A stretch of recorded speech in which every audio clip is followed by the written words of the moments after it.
تیسرا وہ آدمی کہ جس کا دل مسجد میں لگا ہوا ہے. رجل قلبه معلق فی المسجد،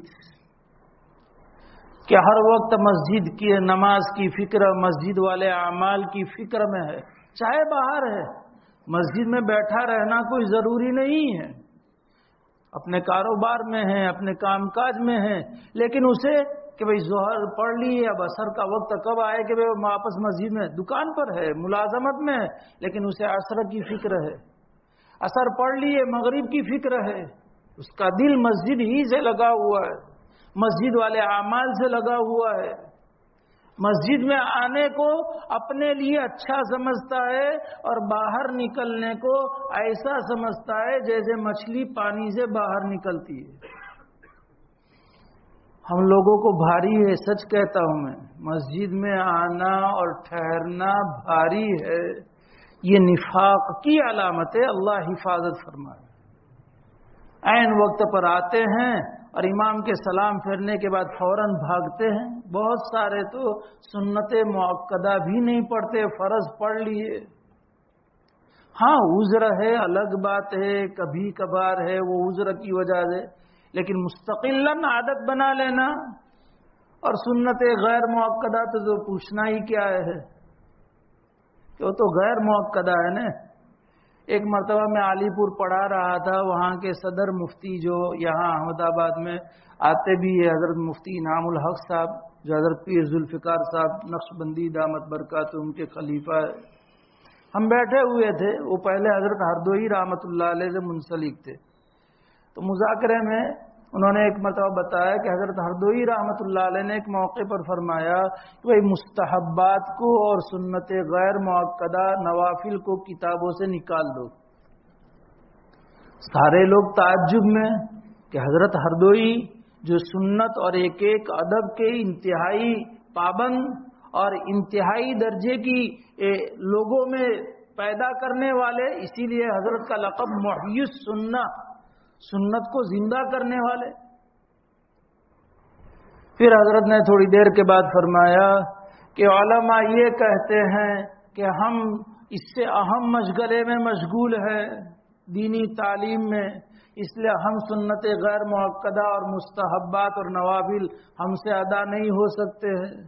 اور عوام یہ کہیں کہ یہ علماء کا کام ہے، ہم خالی فرض ہی پڑھ لے تو بھی غنیمت ہے، تو پھر جب عوام بھی نہ پڑھے اور علماء بھی نہ پڑھے تو اس صورت میں پھر کتابوں سے نکال دینا چاہیے.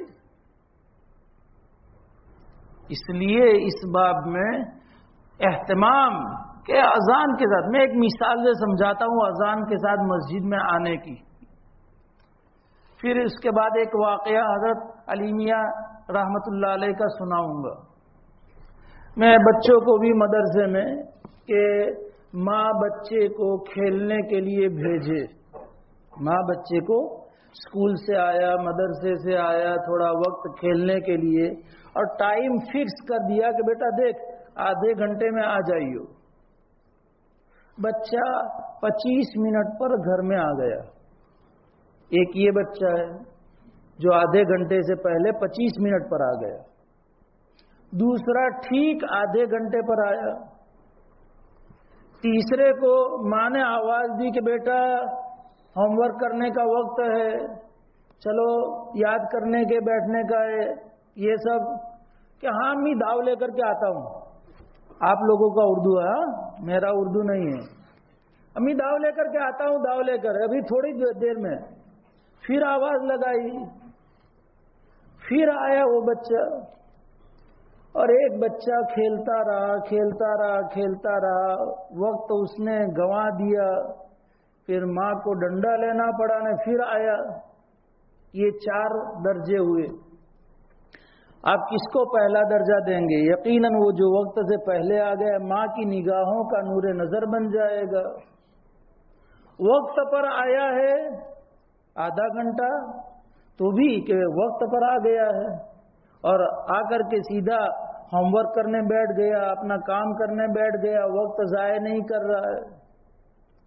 پھر وہ بھی غنیمت ہے کہ جو بلانے کے بعد آ گیا، چاہے 1 مرتبہ بلانے کے بعد یا 2 مرتبہ. لیکن جو نہیں آیا پھر ڈنڈا لینا پڑا، پھر آیا۔ ٹھیک یہی حال مؤذن اللہ کا منادی حی علی الصلاۃ اور حی علی الفلاح، اس سے پہلے وہ مسجد آ جاتا ہے۔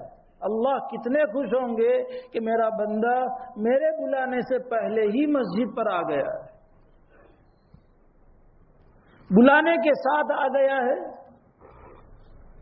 جیسے کان میں حی علی الصلاۃ کی آواز پڑی، حی علی الفلاح کی آواز آئی، اللہ اکبر، اس نے اللہ کے منادی کو پکارتے ہوئے سنا، ساری چیز چھوڑ کر کے وہ فوراً مسجد کی طرف لپک رہا ہے۔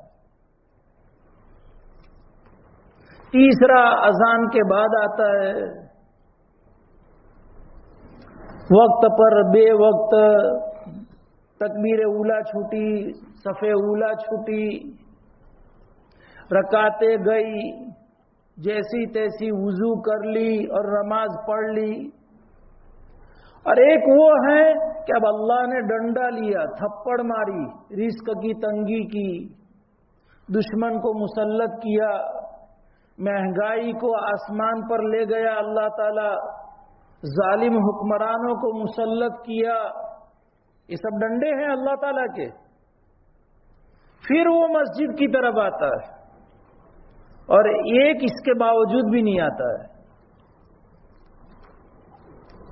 یہ اور سنو ایک بات مسئلے کے اعتبار سے، اذان کا جواب جو ہم دینے کا کچھ نہ کچھ اہتمام کرتے ہیں، عورتوں میں الحمدللہ زیادہ اہتمام ہے، اور جہاں دینداری نہیں ہے وہاں بھی اذان کا اہتمام ہے، گھروں میں ہوگی، سر کھلا ہوا ہوگا، اور جہاں اذان کی آواز کان میں آئے گی فوراً دوپٹہ سر پر۔ عورتوں میں ہے دینداری نہیں ہے لیکن اذان کی آواز سنے گی فوراً دوپٹہ سر پر ڈھانک لے گی، کام کاج چھوڑ دے گی،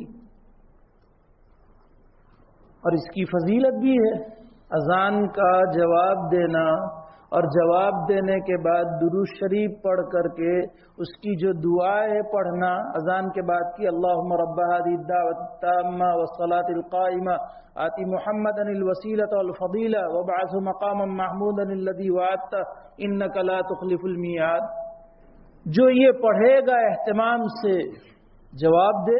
کبھی کبھار کیا ٹھیک ہے اللہ کے مشیت کے اوپر، لیکن حدیث میں جو ہے جو اہتمام سے اس کو کہ اذان کا جواب دے، پھر درود شریف پڑھ کر نبی اکرم صلی اللہ علیہ وسلم کی سفارش، ابھی سفارش کا بیان آ رہا ہے آگے، اس کے لیے ثابت ہو جائے گی، گویا کہ اس کا بیڑا پار۔ یہ تو قولی یعنی زبان سے جواب دینا فقہائے کرام نے لکھا ہے کہ مستحب ہے، مسنون ہے، لیکن اذان کا فعلی جواب دینا واجب ہے، یعنی اذان سن کر کے اب اذان کے سننے کے بعد نماز کی تیاری میں لگ جانا یہ واجب ہے۔ اس میں ہمارے یہاں کتنی ہی کوتاہیاں ہے، اللہ معاف فرمائے۔ حضرت علی میاں صاحب رحمۃ اللہ علیہ ہم جانتے ہیں کہ عالم اسلام میں بڑی قدر کی نگاہ تھی، اور ہم نے تو قدر نہیں کی، عرب علماء عرب نے اور عرب حضرات نے مصر میں، مکہ معظمہ، مدینہ منورہ کی یونیورسٹیوں میں ان کی جو قدر ہوئی ہے وہ بیان سے باہر ہے۔ وہ خود اپنی سوانے میں لکھتے ہیں کہ 40 سال سے مسلسل سفر اور حضر میں کبھی ایسا نہیں ہوا کہ اذان سے پہلے میں مسجد میں نہ ہوں۔ ہم لوگ کہتے وقت نہیں ہے، اتنا مشغول آدمی، اتنا بڑا آدمی، سفر میں بھی کیا ہے، سفر اور حضر، اور 40 سال 40 دن نہیں، 40 سال سے مسلسل کبھی ایسا نہیں ہوا کہ میں اذان سے پہلے مسجد میں نہ ہوں۔ تو پھر اللہ کو پیار نہیں آئے گا؟ کہ میرا بندہ میرے بلانے سے پہلے ہی میرے گھر آ جاتا ہے، اور اللہ میزبان ہے، اللہ کے گھر آنے والا مہمان ہے، اللہ قدر نصیب فرمائے۔ تو رجل قلبہ معلق فی المساجد، وہ آدمی کہ جس کا دل مسجد میں لگا ہوا ہے، ہمیشہ مسجد کی فکر ہے کہ کب میں نماز پڑھنے جاؤں، کب مسجد والے اعمال میں جڑوں۔ یہ تیسرا ہے۔ اور ایک آدمی سب کا بھی مصداق بن سکتا ہے کہ چلو میں ایک کا بن گیا، اب دوسرے کا نہیں بننا ہے۔ ہاں، دنیا میں تو ہم ایسا نہیں کرتے کہ 1 روپیہ مل گیا، یہاں سے مل گیا، اب وہاں نہیں جانا ہے۔ جتنی بھی انعام کی اسکیم ہم لے سکتے اتنے میں ہم دوڑ لگائیں گے۔ یہ بھی اسکیم ہے، اسکیم کے مستحق بننے کی ہم فکر کریں اور دعا کریں اللہ تعالیٰ سے۔